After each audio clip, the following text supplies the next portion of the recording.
Last week I mentioned that the Wheel of Time books really kick into high gear with Book 4, The Shadow Rising. And the Rhuidean chapters were a big part of that, skipping backwards through thousands of years of history and really fleshing out the backstory of this entire world. It's an incredible sequence, and I never thought I would see it adapted for television, but Rafe Judkins did an amazing job. Some of his earlier episodes weren't the best, but this is about as good an adaptation as I could possibly have hoped for. Rather than switching between multiple storylines as usual, this episode sticks firmly to Rand's story. It's about time. The books spend a lot of time in his head, but in the show it's a lot harder to get a handle on him. This goes a long way to help with that, starting from the first scene where he talks about the flame and the void, which was a big part of his inner monologue.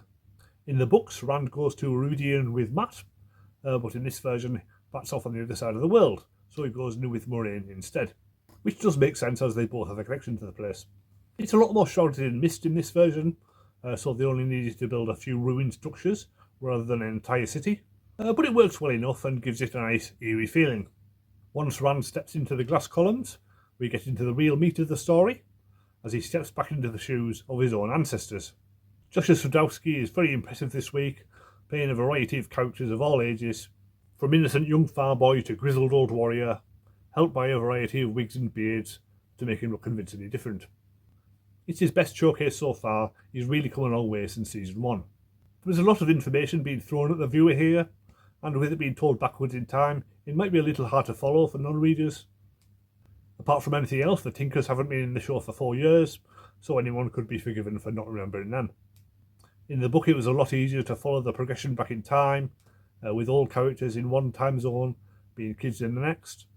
There were also a lot more of them in the book. I guess it makes sense to just focus on a few of Rand's ancestors to keep it coherent. A full adaptation would have been 2 or 3 hours long, which would have been ridiculous, so it's amazing that we got as much as we did. The most impressive sections come at the end, where we get another glimpse of the Age of Legends. There was a brief flashback to it in season 1, which did not look good. This is much better with the cool Death Star city casually floating over the planet, and the glitching effects as the Dark One is unleashed on the world. These are really cool movie quality visuals and really help to sell the cool sci-fi aesthetic of this futuristic age, which is long past in the current timeline. We also get to see Lanfear in her previous incarnation as an Aes Sedai, which was quite a contrast, and hopefully we get to see more of these Forsaken's past lives in the future. While this is all happening to Rand, we also get to see a bit of Moiraine's experience.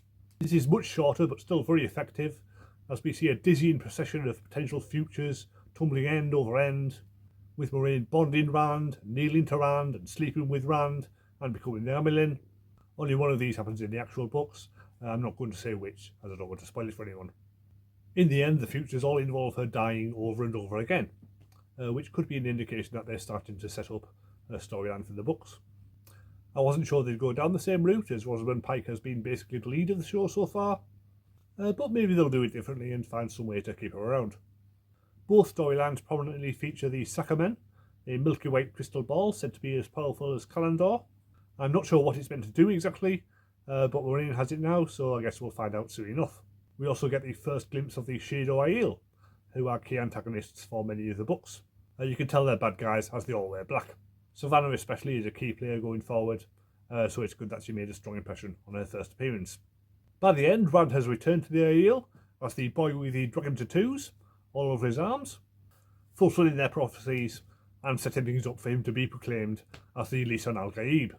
Sorry, Karakan, it's nothing like Dune. Well, maybe a bit. Next week's episode is called Teleran Riad, so presumably the focus will be on Egwene. But hopefully we'll get to see more of Mat and Perrin's storylines as well. So press subscribe if you want to catch my review of that, and I'll see you next time.